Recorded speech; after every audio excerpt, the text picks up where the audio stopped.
नमस्ते, मैं रमेश मुकादम democratic digest channel की ओर से आज सीजीआई भारत के सर्वोच्च न्यायमूर्ति सीजी गवई का कार्यकाल समाप्त और उन्होंने सीजीआई अपना चार्ज नए सीजीआई सूर्यकांता को सौंपा और सूर्यकांता साहब 15 महीने का कार्यकाल यहाँ पूरे करने वाले हैं और जाते जाते जो निर्णय सुप्रीम कोर्ट के चीफ जस्टिस गवई साहब को भारत सरकार के राष्ट्रपति मुर्मू मैडम ने पूछे थे कि राष्ट्रपति और राज्यपाल और न्यायपालिका के संबंध के बारे में जो 12 प्रश्न पूछे गए थे उसमें से जो निर्णय देने का एक आधा विधेयक जो है उसको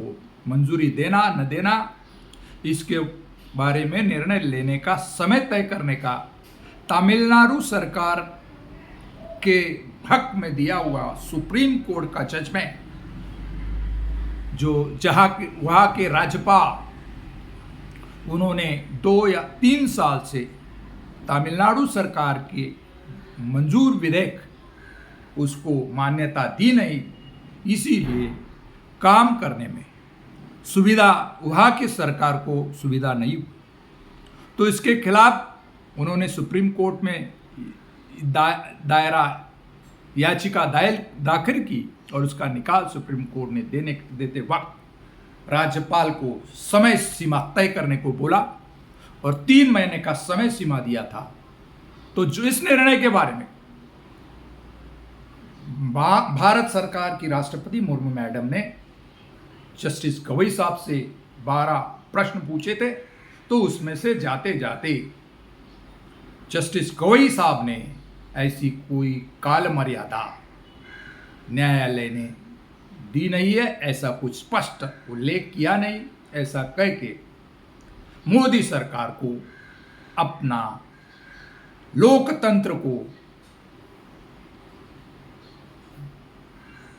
ठेस देने वाले निर्णय लेने के लिए अभी छूट दी है, ऐसा एक प्रकार लगता है। महाराष्ट्र सरकार का एक निर्णय है जो जस्टिस सूर्यकांता ने अब तक दिया नहीं है। जो शिवसेना का टूट फूट हुआ था, तो शिवसेना किसी की इसके बारे में निर्णय अब तक पेंडिंग है। तो जस्टिस सूर्यकांता किस प्रकार से अभी सीजीआई का पद संभालते हैं, ये देखने लायक होगा। क्या जस्टिस सूर्यकांता ही सरकार के निर्णय का ही समर्थन करेंगे या कुछ निर्णय लेंगे जो नागरिक के हक में होगा, ये देखने बात लगेगी। जिस ढंग से जस्टिस गवई साहब ने सूर्यकांता साहब को अभी अपना चार्ज सौंपा है, सूर्यकांता भारत देश की लोकतंत्र बचाने के लिए किस प्रकार से निर्णय लेते हैं, ये देखने में अपने को मज़ा आएगा। लेकिन जाते जाते गवई साहब ने जो निर्णय लिया वो यहाँ के लोकतंत्र को खतरे में डाल के गए, ऐसा लोगों का कहना है, या के बुद्धिवादी लोगों का कहना है। भारत में जो 10 साल में काम चालू है वो लोकतंत्र को बाधा पहुंचाने वाला काम है और इसीलिए जो न्यायपालिका है, न्यायपालिका के प्रति लोग बहुत आश्वस्त थे कि जनता को न्याय मिलेगा।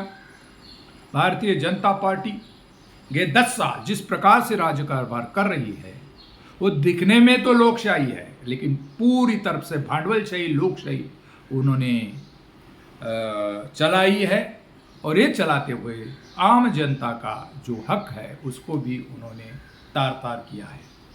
उसी प्रकार से जहाँ जहाँ विपक्ष की सरकार है उस सरकार को गिराना, विपक्ष को कमज़ोर करना और अपना एक कली शासन चलाना, ये भारतीय जनता पार्टी का एक धोरण है, मोदी शाह सरकार का धोरण है।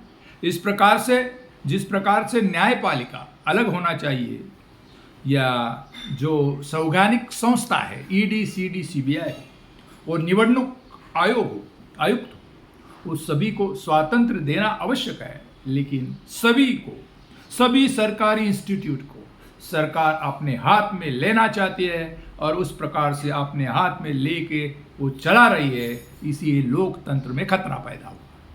इसीलिए आज न्यायपालिका को बहुत महत्व है। जो चुनाव आयोग है, जो निपक्षपाती चुनाव लेने की उनकी क्षमता है, लेकिन वो भी सरकार जैसे चाहे वैसे मनमानी करने में सरकार को छूट दे रही है। ये लोकतंत्र के लिए खतरा है। स्वातंत्र्य, समता और बंधुता करके जो लोकतंत्र भारत का है, बड़ा लोकतंत्र है और इस लोकतंत्र को जीवित रखने के लिए न्यायपालिका की जिम्मेदारी है। देखो जस्टिस सूर्यकांता किस प्रकार से निर्णय लेते हैं। कभी साहब का कार्यकाल 6 महीना है, अभी जस्टिस सूर्यकांता का कार्यकाल 15 है। लेकिन जिस प्रकार से लोकतंत्र को बाधा लाने का निर्णय ले रही सरकार और सरकार के निर्णय का समर्थन न्यायपालिका कर रही है, इससे लोकतंत्र को खतरा पैदा हुआ है। आगामी जो संसद सत्र है, इस संसद सत्र में विपक्ष पार्टी किस प्रकार से इस संज्ञान लेते हैं, ये देखने के लायक बनेगा। अभी देखो सूर्यकांता जस्टिस नए चीफ जस्टिस है, उनको शुभकामनाएं। और इसके बारे में आपका क्या ख्याल है, कमेंट्स करो। और मेरा वीडियो पसंद आए तो लाइक करो, सब्सक्राइब करो और फॉरवर्ड करो। जय हिंद, जय महाराष्ट्र, जय भारत।